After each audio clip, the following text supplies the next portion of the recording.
श्री सीतारामचंद्राभ्याम नमः। श्रीमद् वाल्मीकि रामायण बालकांडम अष्टमः सर्गा श्लोक 15 से 24 तक।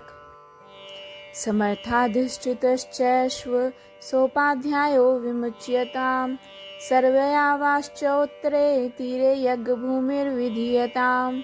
अर्थात शक्तिशाली वीरों के संरक्षण में उपाध्याय सहित अश्व को छोड़ा जाए, सरयू के उत्तर तट पर यज्ञ भूमि का निर्माण हो।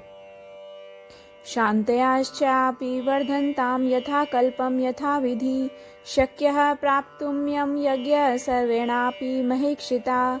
अर्थात शास्त्रोक्त विधि के अनुसार क्रमशः शांति कर्म का विस्तार किया जाए, सभी राजा इसका संपादन कर सकते हैं। न अपराधो भवेत् कष्टो यद्यस्मिन् क्रतु सत्तमे छिद्रं हि मृग्यन्ते स्म विद्वांसो ब्रह्म राक्षसा। अर्थात यदि इस यज्ञ में कष्टप्रद अपराध बन जाने का भय ना हो, परंतु ऐसा होना कठिन है क्योंकि विद्वान ब्रह्म राक्षस यज्ञ में विघ्न डालने के लिए छिद्र ढूंढा करते हैं। विधिहीनस्य यज्ञस्य सद्यः कर्ता विनश्यति तद्यथा विधि पूर्वं मे कर्तृषु समाप्यते तथा विधानं क्रियतां समर्था साधनेष्विति। अर्थात विधिहीन यज्ञ के अनुष्ठान करने वाला यजमान तत्काल नष्ट हो जाता है, अतः मेरा यह यज्ञ जिस तरह विधि पूर्वक संपन्न हो सके वैसा उपाय किया जाए।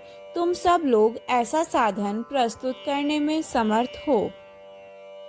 तथेति च ब्रुवन् सर्वे मंत्रिणः प्रतिपूजितः पार्थिवेन्द्रस्य तद्वाक्यं यथा पूर्वं निशम्यते।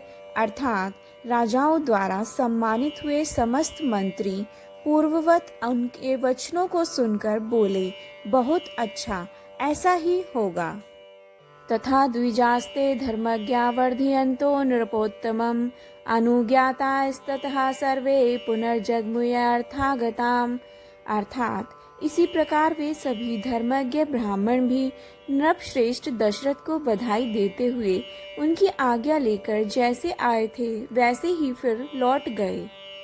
विसर्जयित्वा तान् विप्रान् सचिवान् इदं ब्रवीत् ऋत्विग्भिरूपसन्दिष्टो यथावत् क्रतुराप्यताम्।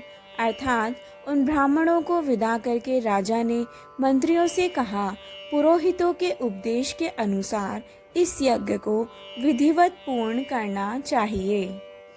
इत्युक्त्वा नृपशार्दूलः सचिवान् समुपस्थितान् विसर्जयित्वा स्वं वेश्म प्रविवेश महामतिः।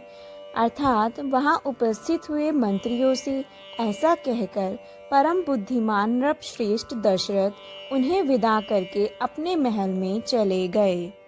ततः सः गत्वा ताः पत्नी नरेन्द्रो हृदयंगमः उवाच दीक्षां विशत्यक्ष्येऽहं सुतकारणात्। अर्थात वहां जाकर नरेश ने अपनी प्यारी पत्नियों से कहा, देवियों दीक्षा ग्रहण करो, मैं पुत्र के लिए यज्ञ करूंगा। तासां तेनातिकान्तेन वचनेन सुवर्चसां मुखपद्मान्य शोभन्त पद्मानि विहिमात्यये। अर्थात उस मनोहर वचन से उन सुंदर कांति वाली रानियों के मुख कमल वसंत ऋतु में विकसित होने वाले पंकजों के समान खिल उठे और अत्यंत शोभा पाने लगे। इत्याचि श्रीमद् रामायणे वाल्मीकि आदि काव्ये बालकांडे अष्टमः सर्गः। अर्थात इस प्रकार श्री वाल्मीकि निर्मित आर्ष रामायण आदि काव्य के बालकांड में 8वां सर्ग पूरा हुआ। जय जय राम सीता राम जय जय